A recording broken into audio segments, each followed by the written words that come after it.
So I'm here with my client Zorbek that I've been helping for the past 3-4 months, I guess.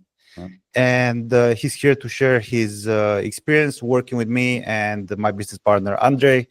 And yeah, bro, if you can give a quick intro regarding like what you offer, what you are selling, that would be great, so people know something about you.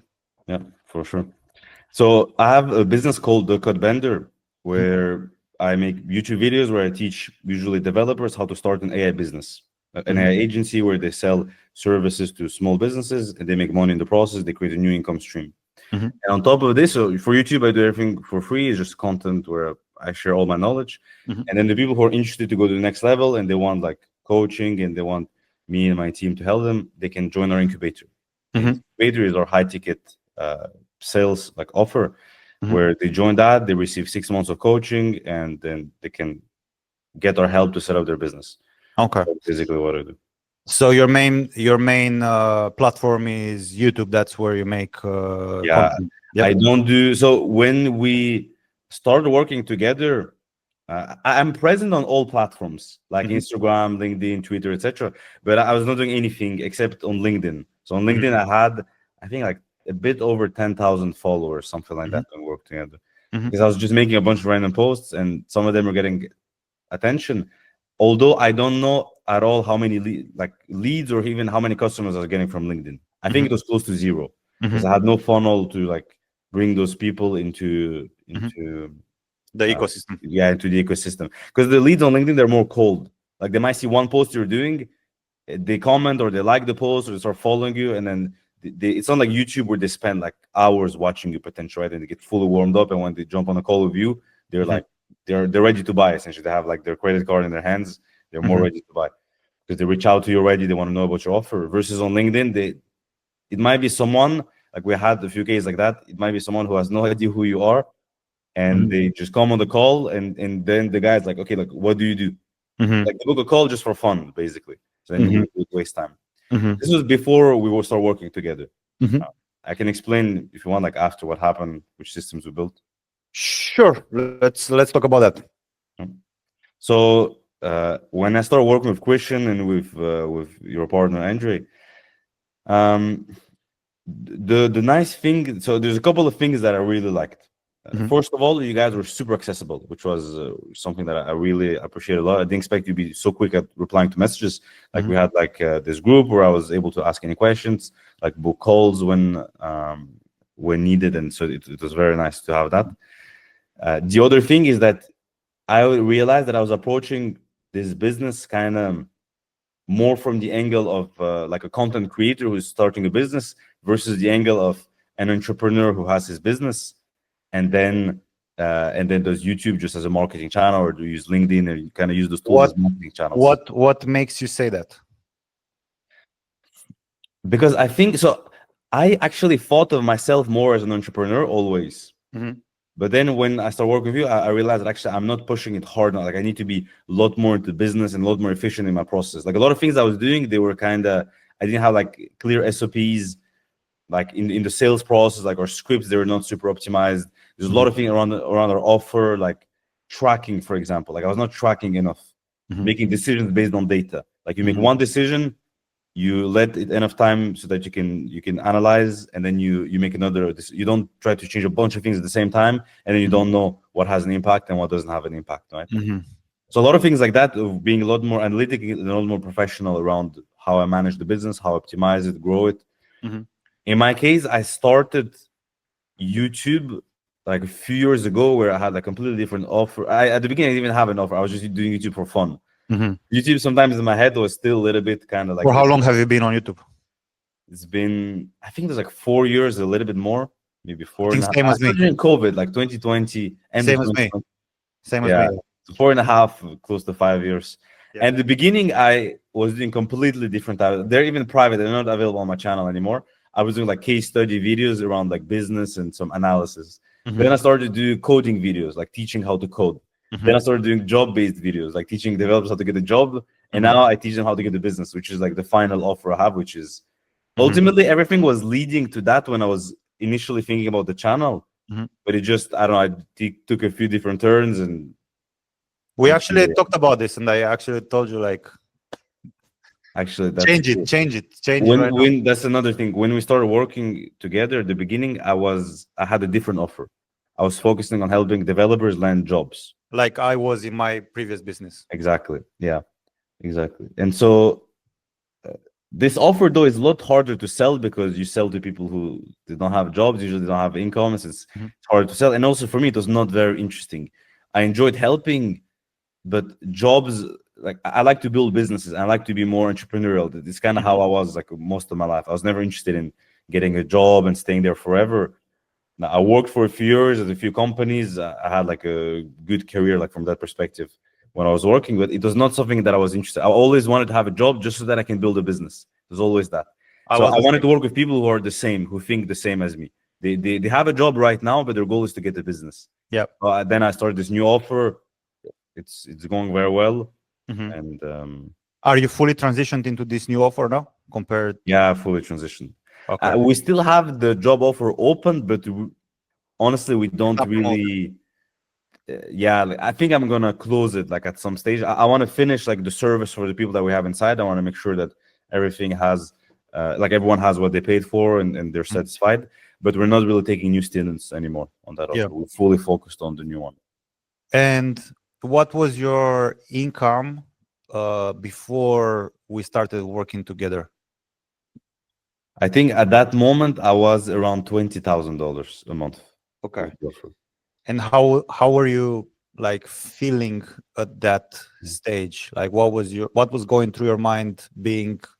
For how long have you been at that income level? I had just reached that, honestly. So I started the high ticket offer, and a few months later we started working together. And when I started it, like revenue grew rapidly because obviously I was selling at the beginning like a very small course. I was the one that I bought. Yeah, the one that you bought. That one was a few $100s. Yes. And that one I was making little with this. It's really a side thing that I was doing. Yeah. Because I had my own AI business, so I was kind of focused on that. I had this on the side. I was thinking, man, like how can I grow? Like, I have this whole YouTube audience, I have this thing on the side, but I'm not really making money with it. Then I started the high ticket offer. I started making more money at the beginning. It was like 6K a month. Then it was like 10K. Then it grew to around 20K. And then I was around that stage when we started working together. And in my mind, I thought I could be a lot higher. With my understanding of my funnel numbers, I had a feeling that I should be much higher than this. I should be at 30K, and like at this stage now, I think I can be like higher than this. So that's why I wanted to work together. I was like, okay, I saw that you were in the business, you had grown your own offer, you had been doing it longer than me, and it looked like you were doing it better than me. So I was like, okay, I want to learn from this guy, see what he's doing. That's it. And then, so right now you are at 30K, yes? Yeah. So when we worked together, I crossed the 30K first time. And what was your like switching to like getting to 30? I mean, it's not such a big jump. It's like what, 50% more, right? But where do you see yourself now being with this new offer, with this new funnel, with this new knowledge, I guess, compared with how you were before we started together when you were at 20K? Yeah. So now I feel like it's much more repeatable and I have a better path to scale it. Because so before I was selling this job offer and I was thinking like, man, how long can I continue selling it for? That's one, because I was thinking with the job market was happening. And also like my motivation was dropping. I wasn't sure if I would be able to sustain it. And then like yet alone just to grow it.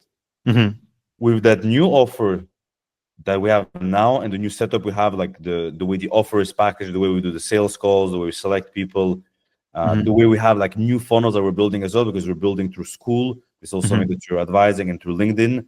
LinkedIn, for example, you gave me like the DM script. You helped me hire a setter who can do like DMs, appointment setting. On Skool, I basically reused the same principle from LinkedIn. I reused it to Skool. So now I feel I have like way more paths to grow. I'm a lot more confident. Better systems, better tracking as well. Like I started to implement tracking more into the funnel. Because me and Andre, we kept like track. Yeah. Yeah. So basically, I feel I have a stronger business foundation now. That's what I feel like, and I'm exploring like those new paths that are more interesting. That's one. The other thing is something that you guys push a lot is more YouTube videos, like make more YouTube videos, because basically majority of my business comes from YouTube. If I can have double the number of views, I double my business, right? If it's roughly that, maybe I remember the conversation we had like 2 weeks ago, I think. Yeah. And so we were talking about that, like increase number of, and I was like, yeah, I know I need to do it, because I was thinking about the same things. But sometimes when someone pushes you, like, there's some decisions in your business, you have to make them. Because I've been doing YouTube for long. I know a lot of things about the YouTube game. I don't consider myself as like an absolute beginner. So there's a lot of things that I know I should be doing. And having someone who can actually tell you and push you, it's helpful. Even like, I think at any stage of the business, like there's always things that there's like levers in your business that can really have a big impact.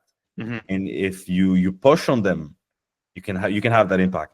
If you're busy in the day-to-day, like for me, one of the big problems I have is in the day-to-day, my mind is in a bunch of different places. And sometimes even though I see those levers, I feel like, man, like my days are just packed. Like resistance. Yeah, I feel some resistance. Like, for example, filming YouTube videos is something you have to put the camera, set up. I don't like doing it. Like, my ideal world is to just film once per month, I batch a bunch of content, and I don't think about it. And editors, they edit, and then I don't need to be like recording new content every day or every week or something. I'm actually the opposite way, because I feel like I need to film every day to feel like I've done something. No, for me it's the opposite. I don't like days when I have to feel, or it's not that I don't like, but I prefer to minimize them, because I need to get in the mindset and everything. So it's a whole deal for me. I mean, actually, I maybe I exaggerate a little. It's not like a big deal, but I would prefer to do other tasks. Yeah. There's, for me, I was living with a friend of mine in 2019. And we had this challenge where we created a WhatsApp group together, and every day we were speaking for 10 minutes straight. And whatever we were saying didn't have to make sense. So we just spoke for 10 minutes for the sake of speaking, we didn't have to listen to each other, but that made me like, that allowed me to like speak forever, So then when I have to shoot videos, because I'm going to start right now a 30-day challenge where I'm going to post videos on YouTube every day. I'm just going to do it for the sake of posting, without caring about thumbnails. Because I do it different. Like every idea is researched, the thumbnails, a lot of effort into it. Everything is scripted. So that takes a lot of time and effort to make a video. Yeah, and that's why I was kind of delaying. But the point of why I'm saying all of this is, in my business, if I double the number of views, I double my business. I think you triple your business. Yeah, you might even triple it. Yeah, if it's quality views, you might get like, maybe the growth is not linear even. But the thing is, like, let's say if you post a video a week right now, but then you end up posting 3 videos a week with less research and more based on whatever you've done in the past, you just redo certain things and you just do a screen share or whatever, then you can retest all videos, and then you can share new videos with people that are new in the market. That's true. Right? And then new people that never saw your That's video. what I'm thinking now. Yeah. Because so now what I'm doing, like after we had this discussion, I've been using AI to repurpose some of my videos that I've done well in the past to write new scripts. That's very quick to do. Then I manually just adapt it to make sure it's my voice and things like that. But now I can have a new script done way quicker. And then it's just about filming it. And then I send to my editors, and editors manage it. That's one thing. The other thing is I've reduced the editing. This is something else that you told me. Because I was thinking about like editing is a bottleneck, because I do highly edited videos. And editors, they take time, and if I need to change editors, I need to find someone who's really good who can do that editing style. And you showed me like that video from Ed Lawrence, who's talking about like a simplified editing, and now I'm going on that route. So I've recorded, actually last week I recorded 6 videos. Because you need to think about, like, if you want to be a content creator, you need to have highly edited videos to capture people's attention and keep them stuck to the screen. But those people will never actually buy from you. They will leave comments and they will like your videos, right? But then if you want to connect with buyers don't really care about how well edited the video is, because if you look at the videos that you are watching, they are not well edited. You are watching people that are sharing the screen, right? A fun fact is, I believe that none of my customers are commenting on my videos. Like literally none. I haven't seen any one of them. For me, just 2 or 3. Yeah. And I sold 300 probably so far. Yeah, You know? that's funny. So if like people watching this, they think that like engagement on YouTube and like playing the YouTube game is what's gonna make you customers. It's not. It's not exactly. I don't know if in other types of businesses is maybe different. Maybe if you sell low ticket, probably it's different. Like low ticket, maybe it's the guys who comment, they're engaged, who also buy the products. I don't know. But in high ticket, it's people who, yeah, you're not gonna see them in the comments, but they will book a call with you and they'll purchase your program. Yeah. So you need to learn how The reason why though I was doing highly edited is I was kind of looking into Iman Gaji, like Alex Hormozy, like those guys basically, because they were also selling to business owners or people who want to start their business, and they get a ton of views. They do highly edited videos, and I would assume the number of leads is insane that they get. Yeah, but they also what I was thinking. Top of funnel content, right? Like how to be a man, how to increase testosterone, all this shit, right? Which is not relevant to how to sell AI. Do that in business. Yeah, that's true. Yeah, exactly. So I would change your channel name to Codebender AI, you know, selling AI systems or whatever. And then I would just double down on AI systems, like the opportunity of selling AI, or like why you should implement AI in your business. And then I think you should target both people who need AI because they are searching, right? Let's say if I'm a business owner and I'm looking for AI solutions, I'm going to search on YouTube and I can find you. But then also people who are searching for how to start an AI business, they'll find you as well. So then you can capture both of them at the same time, you know? Yeah. You need to just get clear on your ICP a little bit more and double down on content to figure out what people want to watch, and then you quadruple on what people want to watch, you know? Like the game is simple. It's just having to do it, which is the hard part, you know? Exactly. That's my main focus right now, to be honest. Like after we had that conversation, I was like, okay, just put more videos out.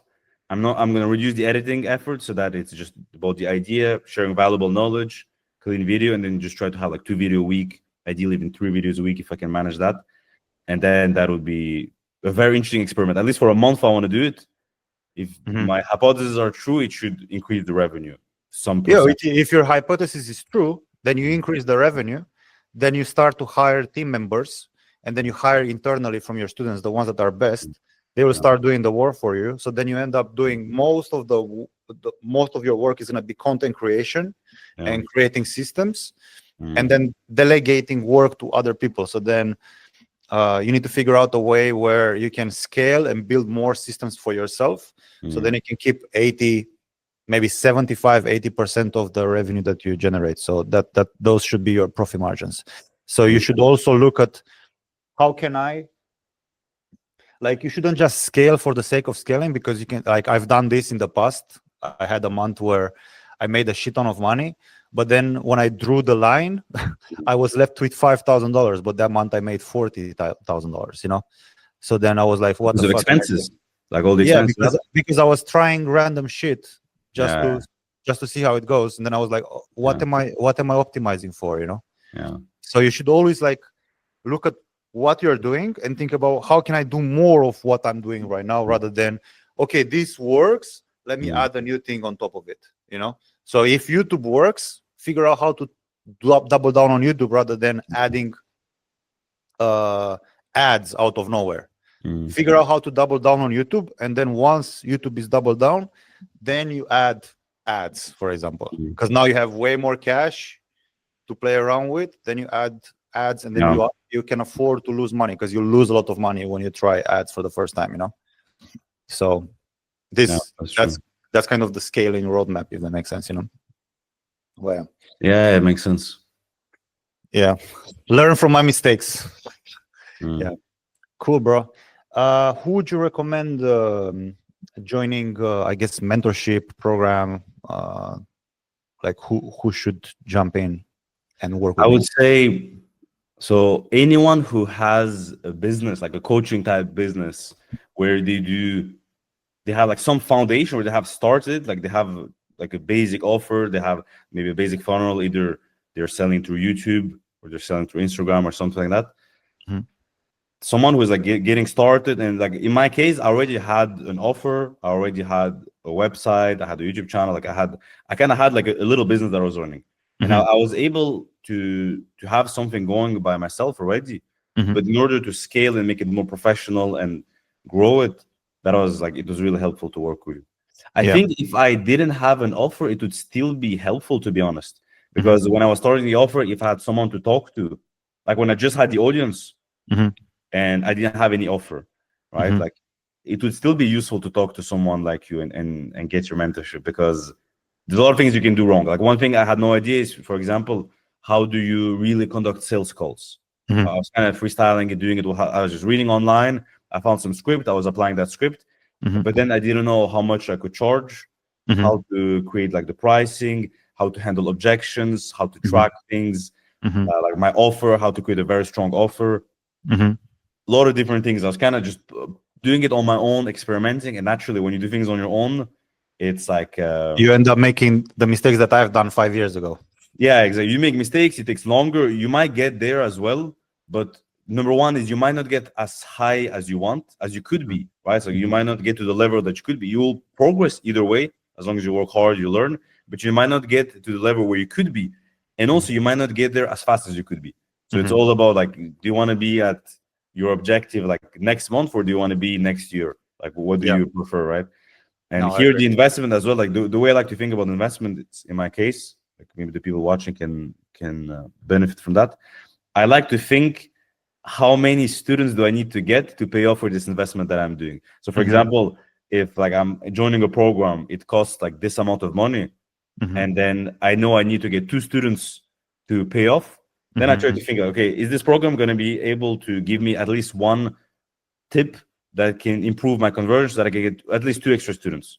I think when you joined, because you were the first guy that I worked with, I gave you that email sequence, and I think you made money before you even paid me, because I was like, I wanted to try. Was it like that? I don't remember. Yeah, it was like that. You gave me like a reactivation sequence, like a special flash sale deal, like a 1K offer, where I just blasted like my email like newsletter, and I got like 5 sales through it. Yeah. So that was cool. Yeah. All right. Cool, man. Appreciate you. I also agree. Someone with an audience should come to me. It's like way easier. Like if you have 10, 20,000, 30,000 followers on Instagram, on LinkedIn, on YouTube, it doesn't matter. I just need to press a couple of buttons, wait a couple of weeks, and then we can make money. So that's kind of my ideal customer as well. Not a beginner, because beginners are kind of hard to work with. It takes way longer. I prefer to have quick results for my clients as well. So yeah, cool, man. Appreciate you.